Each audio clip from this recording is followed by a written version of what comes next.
Et bonjour, dans cette vidéo, je vais vous montrer quelques exercices pour rééduquer votre capsulite rétractile. Ces exercices, ils n'auront pas du tout pour objectif de se substituer à la prise en charge en kiné pour traiter votre capsulite.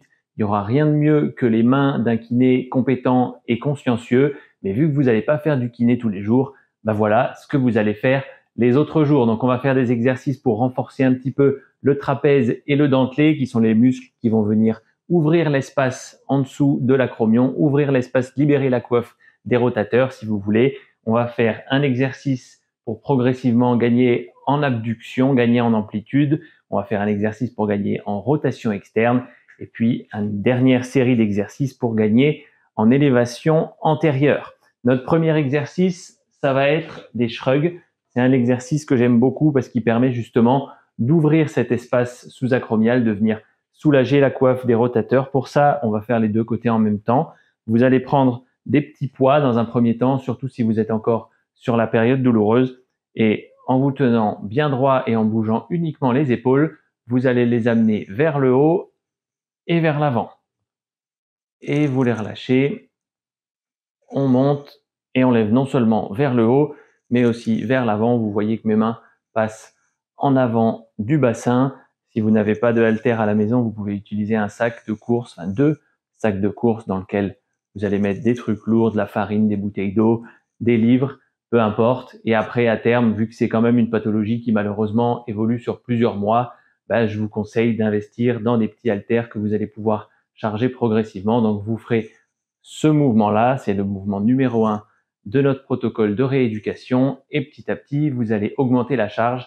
L'idée, c'est de venir travailler ces muscles pour venir ouvrir l'espace en dessous de l'acromion. Par contre, il ne faut pas que ça fasse flamber vos douleurs. Donc, on y va très doucement au début. Et si ça va bien, si le lendemain vous avez pas mal, vous pouvez recommencer en faisant un tout petit peu plus. Pour le deuxième exercice, on va avoir besoin d'un manche à balai. Celui-là, vous allez pouvoir vous en servir pendant un moment. Donc, je vous conseille de le laisser dehors.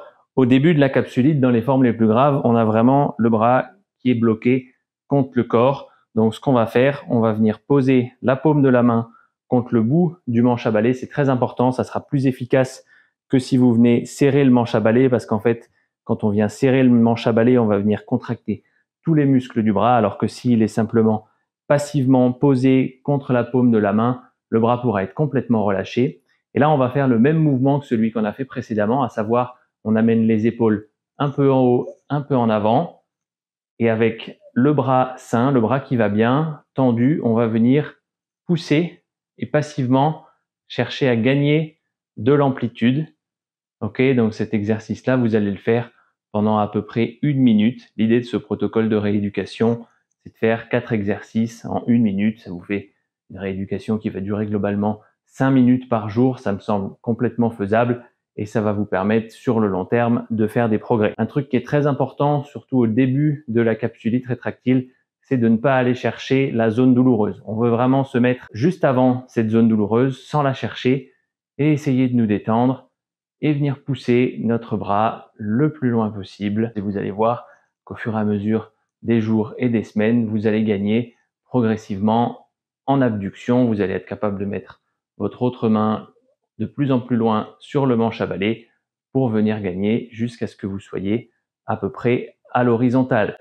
Concernant la rotation externe, on va passer soit au sol sur un tapis, soit c'est un exercice que vous pouvez faire directement allongé dans votre lit. L'idée, ça va être de se mettre allongé à moitié sur le côté et sur le dos. Donc, vous allez venir comme ça. Il faut imaginer que les deux épaules sont à peu près à 45 degrés par rapport au sol. On va faire ce même mouvement que tout à l'heure, à savoir monter les épaules et les pousser un petit peu en avant. On veut éviter que l'épaule soit tirée en arrière. On ne veut pas vraiment être allongé sur notre épaule. Elle doit être devant, le plus libre possible. Et avec notre main saine, on va venir pousser notre épaule. On va venir essayer de gagner en rotation externe. On pense à bien garder l'épaule en avant et vers le haut. Et on essaye de gagner quelques degrés sans réveiller la douleur. Et une fois que vous aurez passé un certain seuil, une fois que vous serez relativement proche de l'horizontale, vous pourrez faire cet exercice, mais avec un niveau un petit peu plus élevé. On va prendre un haltère relativement léger et on va venir faire des petits mouvements passifs comme ça. On va utiliser le haltère pour venir gagner quelques degrés. On remonte et on redescend. Comme pour l'exercice précédent, on y passe environ 1 minute par jour. Si dans cette position, vous finissez par arriver à toucher le sol, le niveau suivant, il est très simple. On s'allonge complètement sur le dos et on vient faire la même chose. Donc l'épaule est un peu en haut, un peu en avant. On pousse bien les épaules en avant et on vient chercher de la rotation externe progressivement. Quand on est en bas, on y reste quelques secondes et on remonte. Encore une fois, tout le long du traitement de la capsulite, ces exercices ne doivent pas être douloureux. C'est une des rares pathologies où on sait qu'il ne faut pas pousser au-delà du seuil douloureux. Autant habituellement, on est vraiment à pousser les patients, notamment quand on fait des exercices de renforcement. Là, on sait que la gestion de la douleur, c'est vraiment la base dans la capsulite. Donc, si vous avez mal pendant les exercices, ou a fortiori si vous avez mal le lendemain, c'est que vous y êtes allé un petit peu trop fort. Pour ce qui est de l'élévation antérieure, donc ce mouvement-là, on va avoir besoin d'une table, du plan de travail de votre cuisine ou du lavabo dans votre salle de bain, peu importe. L'idée, c'est juste que initialement, quand vous allez vraiment manquer d'amplitude, on va venir poser les mains sur cette table, sur ce plan de travail. Comme tout à l'heure, on pousse les épaules un peu en haut et en avant et on va venir reculer tout doucement, reculer le bassin en arrière de manière à mettre de l'angle entre notre bras et notre torse, à venir faire un petit peu d'élévation antérieure. Plus on va gagner en amplitude, plus on va pouvoir tirer vers l'arrière, à tel point qu'au bout d'un moment, je vous conseille d'utiliser soit un medicine ball comme ça, soit un tabouret avec des roulettes. Vous allez venir poser vos bras sur la table, sur le plan de travail, et vous allez rouler en arrière, amener vraiment le bassin en arrière et gagner progressivement en amplitude, en élévation antérieure.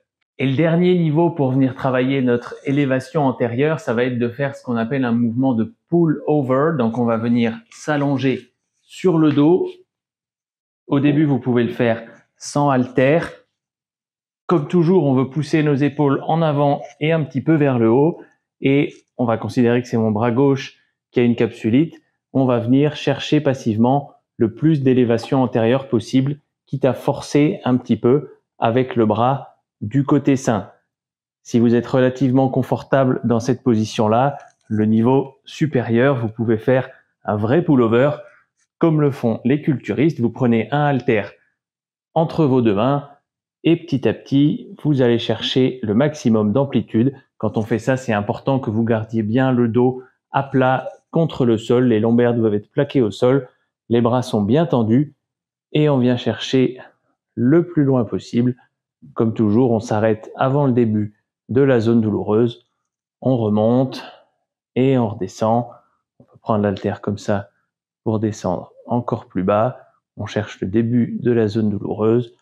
On remonte et au fur et à mesure des jours et des semaines, on essaye de gratter un petit peu d'amplitude. Voilà pour les exercices pour la capsulite. Contrairement à d'habitude, j'ai décidé de ne pas faire les exercices en temps réel et de juste vous montrer les différents niveaux de difficulté parce que, étant donné que c'est des exercices que vous allez faire pendant très longtemps, il faut vraiment que vous soyez capable de vous autonomiser et donc de ne pas regarder cette vidéo 50 fois. Regardez-la 2-3 fois au début et puis après regardez-la une fois de temps en temps pour être sûr que vous faites bien les choses correctement et qu'il n'y a pas des choses à améliorer. Demandez surtout de l'aide à votre kiné, c'est à lui d'adapter et de personnaliser votre prise en charge. Prenez votre mal en patience et surtout vous découragez pas. Je sais que la capsulite c'est long, vous allez avoir du mal à voir des progrès au fil des jours, même au fil des semaines, mais pourtant on sait que c'est vraiment cette rééducation, surtout passive et surtout non douloureuse, qui va vous faire progresser et qui va faire accélérer les choses. J'espère que cette vidéo vous sera utile. J'ai fait une autre vidéo d'information qui vous explique un petit peu plus en détail